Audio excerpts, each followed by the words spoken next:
جناب تنولی صاحب، حضرت ابن عربی 7 قرأتوں کے ماہر، حافظ قرآن اور حافظ الحدیث ہونا تو بڑا ہی مشکل کام ہے۔ تقریباً 1 لاکھ کے قریب احادیث حفظ ہوں پوری اپنی سندوں کے ساتھ، تو اس کو حافظ الحدیث کہتے ہیں۔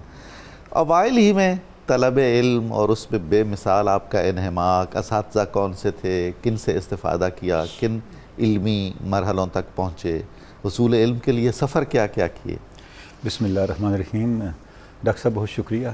حضرت ابن عربی کی شخصیت اتنی عظیم شخصیت ہے، بلا شبہ ایک نشست میں اس کا احاطہ یا ان کے کسی ایک پہلو کا احاطہ کرنا بھی بہت مشکل ہے۔ ڈاکٹر صاحب، جب ہم حضرت شیخ کے علمی مقام کو یا علمی سفر کو اور آپ کے اساتذہ کو دیکھتے ہیں تو یہ بھی ایک حیرت کی دنیا ہے۔ ایک ہوتا ہے علم کے لیے سفر کرنا، جی، ایک ہوتا ہے اس سفر کا خود محیر العقول ہونا۔ حضرت شیخ کے جو علمی سفر ہیں، ہم دیکھتے ہیں کہ ہر سفر میں ان کے اساتذہ کس طرح کے ہیں اور اساتذہ کے ساتھ انٹریکشن کس طرح کی ہے، اور وہ اپنے اساتذہ سے اخذ کیا کر رہے ہیں۔ یہ بھی ایسا ایک عجیب فینومینا ہے جس کی مثال تاریخ میں بہت کم ملتی ہے۔ اور حضرت شیخ کی شخصیت کو اور زندگی کو دیکھ کے جو چیز سمجھ آتی ہے کہ اگر انسان کی زندگی میں معمول اللہ کی قدرت ہو جائے تو پھر اللہ کی قدرت انسان کا معمول بن جائے۔ اللہ اکبر۔ یعنی ہر قدم پہ قدرت الہیہ کے ایسے کرشمے نظر آتے ہیں، انسان دنگ رہ جاتا ہے۔ اس کی شاید ایک وجہ یہ ہے کہ یہ زمانہ فلسفے کے غیر معمولی اثر و رسوخ کا زمانہ تھا۔ جی، اب دیکھیں نا، امام غزالی کی کتاب کا جواب ابن رشد دے رہے ہیں۔ بالکل۔ درمیان میں جتنا 100-150-200 سالہ وقت گزرا، کسی نے جرت نہیں کی یا کسی نے اس کو طرف آنے کا وہ اس کے اندر سخت محسوس نہیں کی۔ بھاری پتھر تھا نا، کیا کوئی بھاری، اور کیا فلسفے کا زور تھا۔ تو اب اس دور کے اندر علمی اور روحانی طور پہ اعتدال پیدا کرنے کے لیے شاید حضرت شیخ ہی کی شخصیت جو ہے وہ کردار ادا کر سکتی تھی۔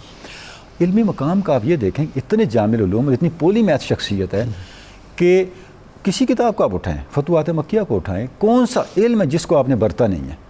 اپنے یعنی بتانے کے لیے، اپنے تھیسس کو، اپنے تصورات کو ایلیبوریٹ کرنے کے لیے ہر علم کو آپ استعمال کرتے چلے جاتے ہیں۔ ایک نوجوان طالب علم ہی تھے شیخ ابن عربی، تو ابن رشد جیسا عظیم اب اندازہ کریں کہ کیا فلسفی چیف جسٹس کیسے ڈاکٹر متاثر صاحب آپ ہوا؟ دیکھیں کہ حکیم ترمذی جو آپ سے کم و بیش 350 سال پہلے انہوں نے 150 سوالات چھوڑے جی، کہ کوئی ہو جو مجھے ان سوالات کے جوابات دے۔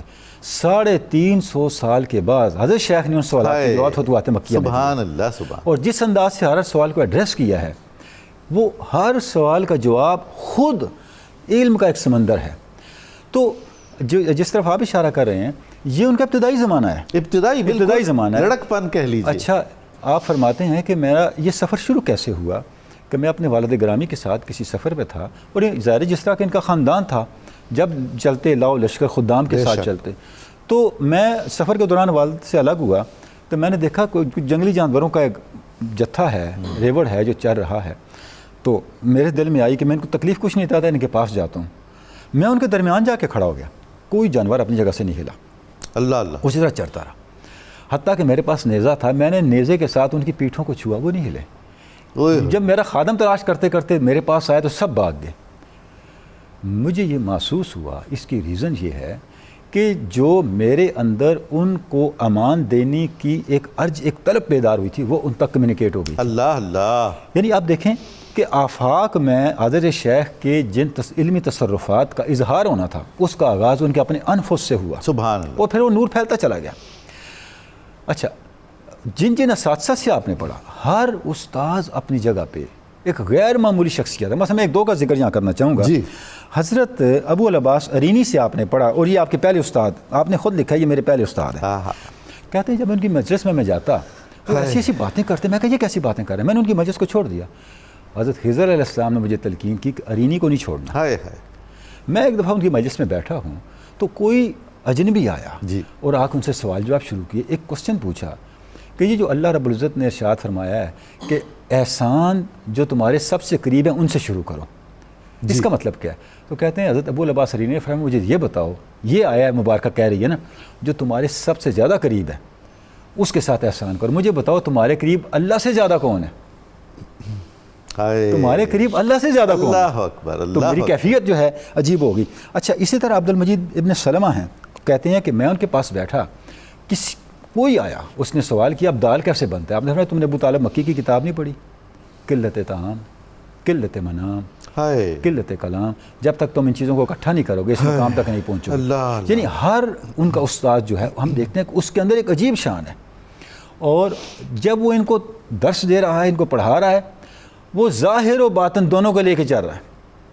اچھا، یہ جو ابتدائی زمانے میں ان کی شخصیت کے یہ جو محیر العقول پہلو ہیں، ان کا اتنا تذکرہ ہو گیا کہ آپ کے والد گرامی کے دوست تھے ابن رشد، تو ابن رشد ملاقات کی خواہش ظاہر کی، تو آپ کی تو ایسی طلب نہیں تھی۔ وہ ابن رشد تو پوری دنیا میں جانے پہچانے سرکاری لحاظ سے قاضی کے منصب پہ تھے، اور شاید 90 سال سے اوپر ان کی بالکل 90 سال سے اوپر عمر تھی۔ تو آپ کہتے ہیں میں تو پھر میرے والد گرامی نے مجھے بانے سے بھیجا کسی کام کے، تو میں جب وہاں پہنچا تو میں نے ان کو دیکھا، ان سے ملاقات ہوئی، تو وہ میرے پاس آئے، تو مجھے انہوں نے صرف دیکھا اور کہا واقعی؟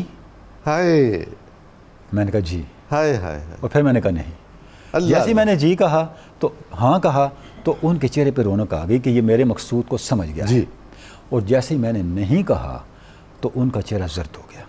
اب انہوں نے جو کوسچن کیا وہ یہ تھا، امر کو جس طرح میں سمجھا ہوں یا ہم اہل فکر سمجھے ہیں، کیا ارباب کشف و شہود کے نتیجے بھی حقیقت ایسی ہی ہے؟ اللہ اللہ۔ تو میں نے کہا یہ ہاں اور نہیں کے درمیان ہے، ہائے ہائے، جہاں کا سفر کرتے ہوئے گردنیں بھی اڑ جاتی ہیں۔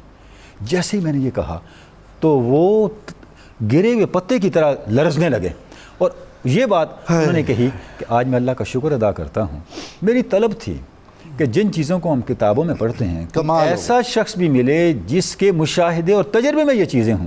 آج وہ نوجوان میں نے دیکھ لیا۔ اچھا جی، ابن رشد کو بھی خراج تحسین پیش کرتے ہیں کہ سچ کو ماننے والے، ڈاکٹر صاحب اعتراف عظمت کرنے والے۔ ڈاکٹر صاحب اس سے ایک چیز سمجھ آتی ہے، وہ لوگ علم کے ساتھ مخلص تھے، واہ واہ واہ، ان کی انا پیچھے تھی، طلب علم آگے تھا۔ کمال ہے۔ جب طلب علم آگے ہو پھر اس طرح کے حجابات حائل نہیں ہوتے جن حجابات میں ہم پھنسے ہوئے ہیں۔ سبحان اللہ، سبحان اللہ۔